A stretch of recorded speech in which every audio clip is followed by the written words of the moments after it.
Hi guys, good morning or good afternoon. My name is Teacher Yuri, and in today's video we are going to learn about the summary of our chapter 1, which is about the classification of living things. So we are going to talk about the summary of plants, animals, and other living things, which are bacteria, fungi, and algae. Now, after the lesson, I want you to please look into your workbooks on page 3. Please answer this exercise after that you have finished watching the video. See you guys next week, hopefully, and you have a great day and stay safe. Hi guys, it's me again, Teacher Yuri, and in today's video we are going to talk about the classification of living things, which are animals and as well other living things. In the past, we have already talked about the one of the classification of living things, which are the plants. So let's review what we have learned about plants. So plants are generally autotroph. They are living things that can make their own food. So in order for them to survive, they carry out photosynthesis for them to be able to supply food for their own body. Now, photosynthesis requires few different materials. For example, we have the sunlight, so plants need sunlight to be able to perform photosynthesis. The next one is carbon dioxide. It is a chemical compound. It is composed of one carbon and two oxygen atoms, so it is often present in the Earth atmosphere at a very low concentration. So the next thing that the plants need in order to produce food through photosynthesis is water. And then the next one is the chlorophyll. Chlorophyll is a green pigment found on plants, algae, and maybe on some bacteria. So basically, chlorophyll is what makes plants have its intense green color. So that is how plants make their own food by the process of photosynthesis, which requires these four major ingredients, which are sunlight, chlorophyll, carbon dioxide, and water. Plants are also immobile. What is immobile? So plants are unable to move from one place to another. They cannot run, they cannot walk, they cannot jump, they cannot go from one place to another place. They cannot go and hunt food, that's why they do the process of photosynthesis to create their own food. However, there are some parts of the plants that can move and can respond to the changes around them. One example of that is the mimosa plant. It has leaves that are very sensitive to touch, and when you touch a mimosa plant, it closes up, and the leaves are actually closing up when they are being touched. So once again, plants have these very distinct characteristics that differs them from all the other living things. So number one is that they are autotroph, which means that they can make its own food through the process of photosynthesis that requires sunlight, chlorophyll, carbon dioxide, and water. The next one is that plants are immobile, so they are not able to move from one place to another, but with an exemption of some plants that has parts that can move and respond to the changes around them. Now let's go to the another classification of living things, which are the animals. So animals are heterotrophs. There are so many animals on Earth, and one of their very distinct characteristics is that They are heterotroph. Now, what is heterotroph? So, a heterotroph is a living thing that feeds on other living things because it cannot make its own food. So unlike plants that is doing the process of photosynthesis to create its own food, animals are not able to do that. So they rely on other living things in order to survive. They eat other living things such as plants. They also eat other animals. We can further classify heterotrophs into three groups. They are namely the herbivores, carnivores, and omnivores. What are herbivores? So herbivores are animals that feed on plants only. They do not eat meat, so they only rely on the other living things, but only eating plants. So they are called herbivores.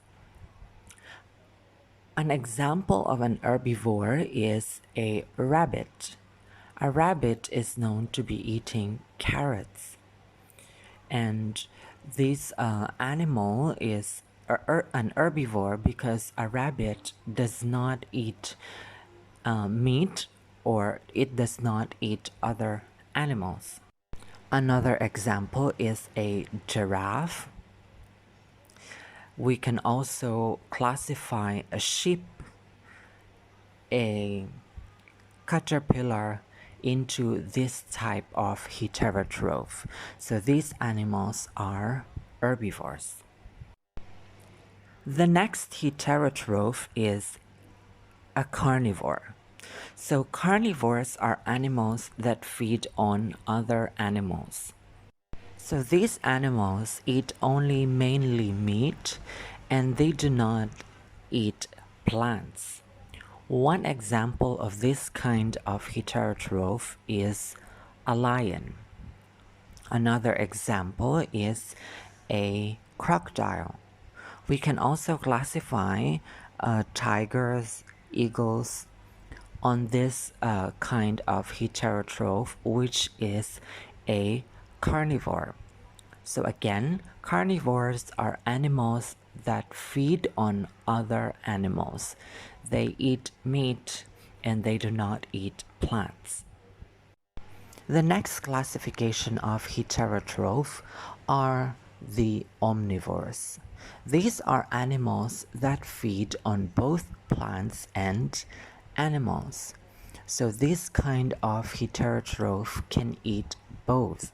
They can eat plants and they can also eat other animals. Examples of this kind of heterotroph are pigs, which can eat both plants and they can also eat animals, one of which is a chicken and also a monkey. So once again, the three classification of heterotroph are herbivores, which are animals that eat plants only. The next one is an herbivore, which eats animals only, or other animals and meat. And then the last one is the omnivore, which eats both plants and animals.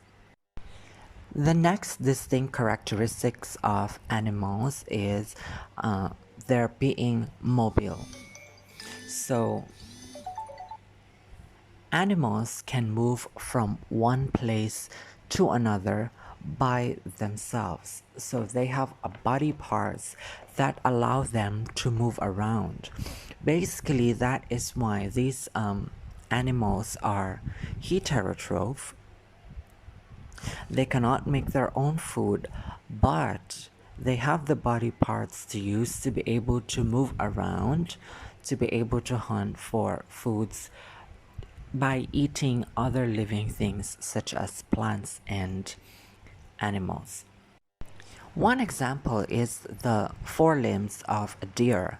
So their body parts, their distinct body parts, the limbs, are what they use to be able to run and walk, to be able to hunt food and go from one place to another.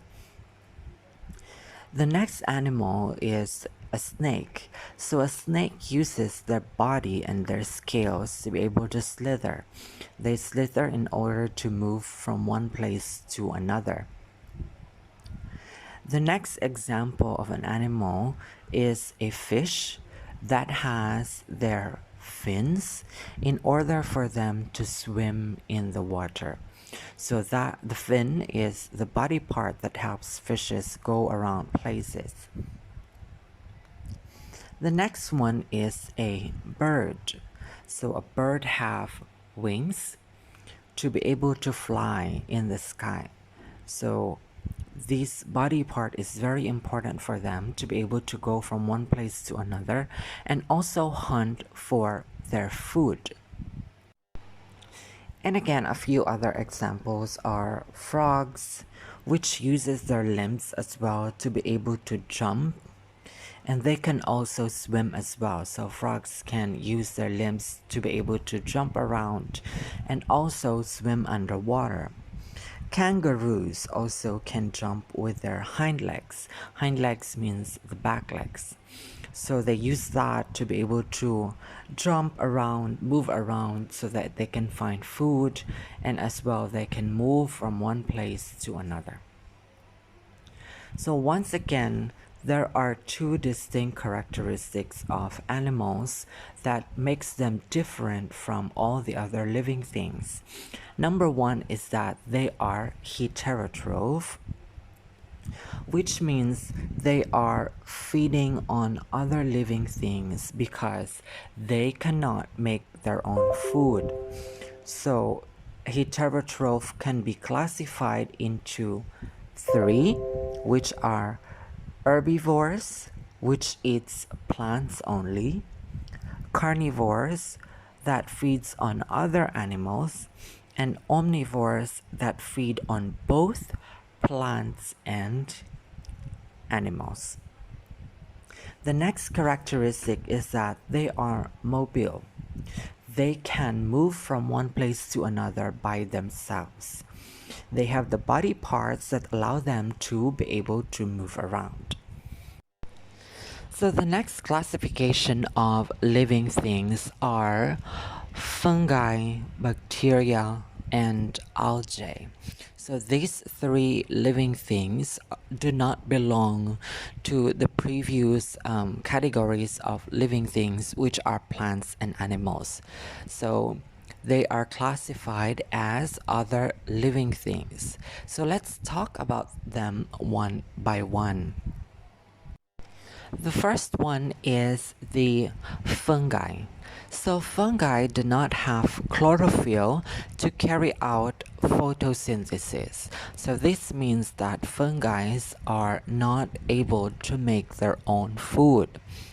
Fungi are decomposers.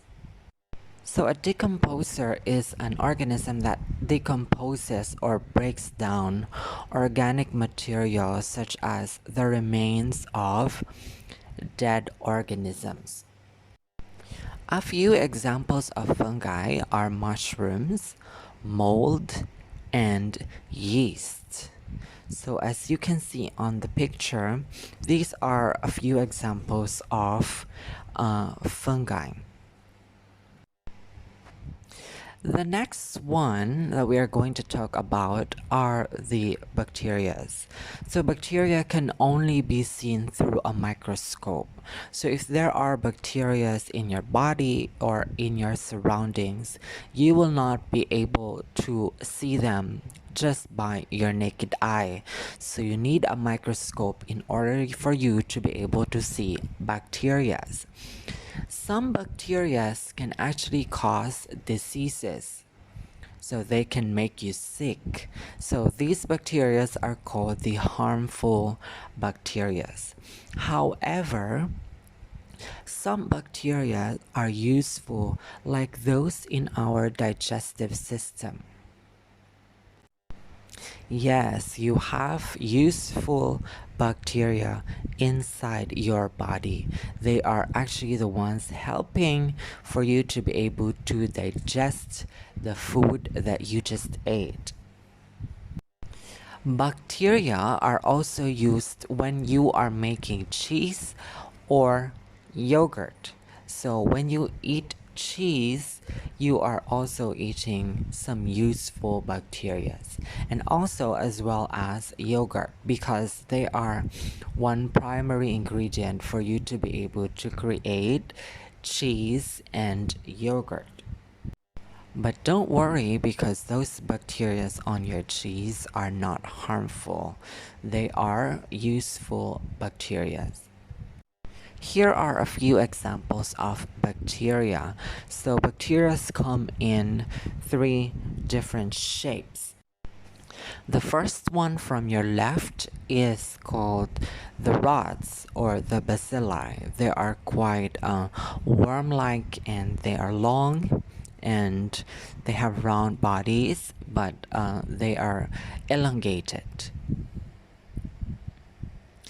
The next one is what we call spirals. So they are the bacteria that are having some kind of little hairs all around their body, and they also have some tails. So this bacteria is called the spirals. Next one is the cocci, or the spheres. These are the bacteria that are basically round in shape. So the last living thing that we are going to discuss is the algae. So algae can carry out photosynthesis, which means that algae can make their own food.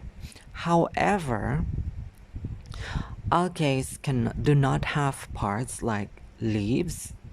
So algae do not have leaves, they do not have the roots, and they do not have the stems.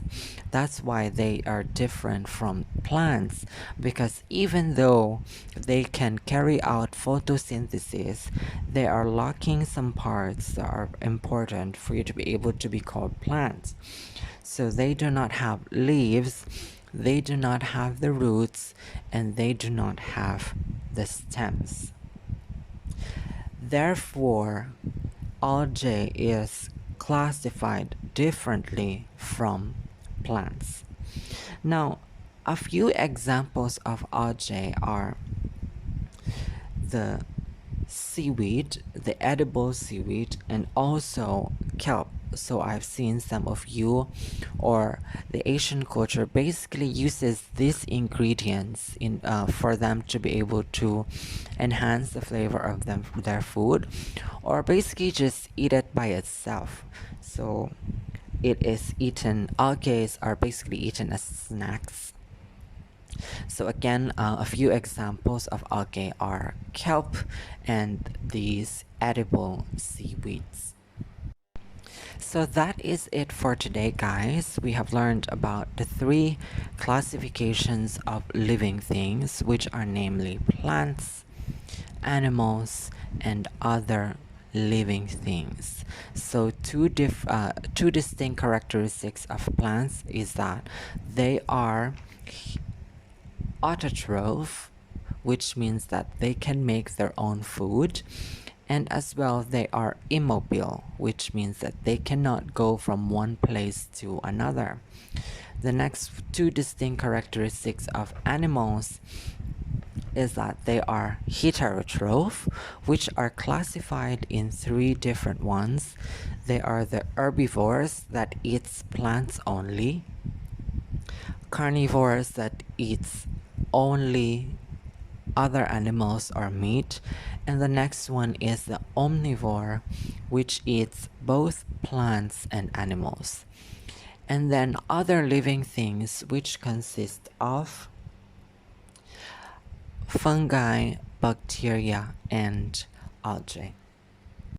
So that's it for today, guys. I hope you have learned something from our online session for today, for our online video for today. And feel free to watch the video again so for you to be able to be familiarized with this classification of living things. See you again next time, and you have a great day. Bye.